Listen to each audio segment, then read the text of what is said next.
ആയതുകൊണ്ടാണല്ലോ അവിടെ ജോലി ചെയ്യുന്നത്. അവിടെ അതിനേക്കാൾ ശമ്പളം കൂട്ടുന്നു, ഇവിടെ ശമ്പളം വളരെ കുറവാകുന്നു. എന്താ അതിനൊരു പോംവഴി? അതിന് യുവാക്കൾ ഇത്രയും വേഗം കുടിയേറുന്നത് മൈഗ്രേഷനുകൾ കാരണം എന്തുകൊണ്ടാണ് നടന്നത്? ഇവിടെ ശമ്പളം കുറവാണല്ലോ മെയിനായിട്ട്. ശമ്പളം കുറവ് ഉള്ള ആളുകൾ ശമ്പളം കൊടുക്കുന്നവരായി മാറുക, അപ്പോൾ ആ പ്രശ്നം തീരും. കാര്യം പിടികിട്ടിയോ?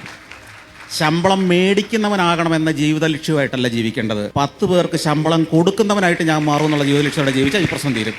കേരളം ഫ്ലറിഷ് ചെയ്യും. കേരളത്തിന്റെ ഏറ്റവും വലിയ പ്രശ്നം എല്ലാവരും ജനിച്ചു വീഴുന്നത് തന്നെ ശമ്പളം മേടിക്കാൻ പറ്റുന്നവരാകാൻ പറ്റുമോ എന്ന് ചിന്തിച്ചോണ്ടാണ്. പരമ്പരാഗതമായിട്ടുള്ള നമ്മുടെ ചിന്തയുടെ കുഴപ്പം അത്.